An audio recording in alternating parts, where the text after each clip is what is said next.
There's no one-size-fits-all type of approach to anything in Jiu-Jitsu because there are many ways to achieve the same objectives. One thing that most grapplers should aim to do, though, is to be a competent and skilled grappler while trying to learn as much as you can from every person that you train with. One particular place that we can learn a lot from others is on the competition mats. You are most likely rolling with somebody that you have never faced before. Competition tests you as a grappler in a different type of way. There is the crowd, the noise, music, the different energy of a competition, and the stress of not wanting to disappoint your training partners and loved ones. In competition, people are there to dominate.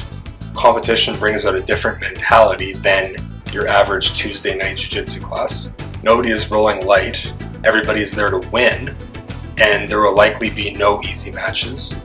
It is safe to say that the competition mats can be stressful for most people. Like what I said at the beginning, there is no one-size-fits-all approach to anything in jiu-jitsu, and this certainly applies to mindset.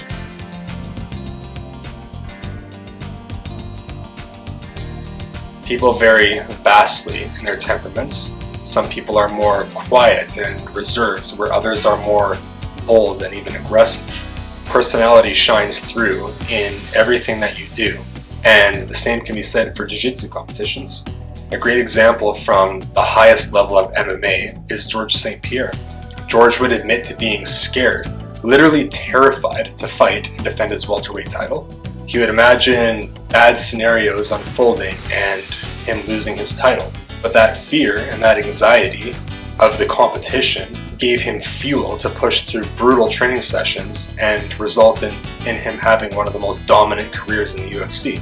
A jiu-jitsu competitor who does a tremendous job handling competition pressure would be Gordon Ryan.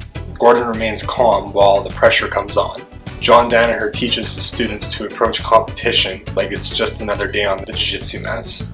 He teaches them to understand that the lights, the cameras, and the crowds are nothing more than to just dramatize the event. The task is to step on the mat and do what you do every day already. With this mindset, it takes your thoughts off of anything besides your techniques and what you need to do in order to have a good performance. The lights, the people, the music, and the cameras are essentially nothing more than just distractions.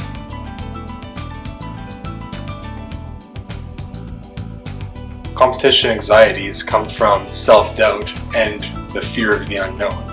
The unknown is pointless to fear because there is little that we can do about it. We cannot force something to happen or change something that has already occurred. Many people panic when they have an expectation for how a competition is supposed to go, and then the unexpected happens, so they freak out, they didn't prepare for it. Letting go of expectations and allowing yourself to openly accept whatever will happen, while of course still trying your best, has actually worked out pretty tremendously for me in competition.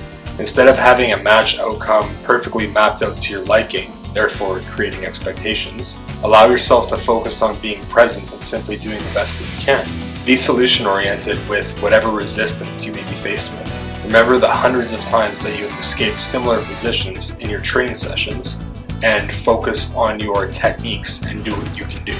Now, of course, there is a great benefit in studying your opponents and knowing their game plans potentially.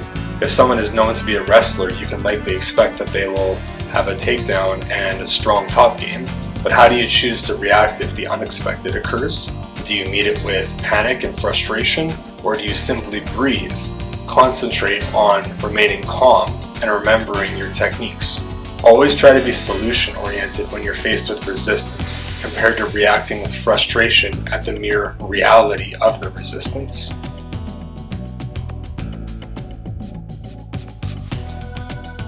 The final tip that I have to offer is to stick to the moves that you are comfortable with and you know that you can actively rely on. Everybody has their own unique game that contains different takedowns, guard passes, guard sweeps, and varieties of submissions.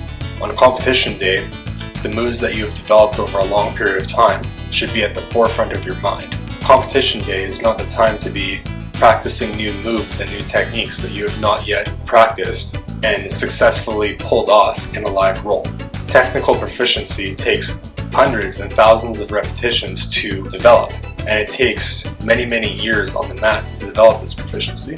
Patterns begin to develop in your game And after a long time, you'll be performing sequences automatically on the mats.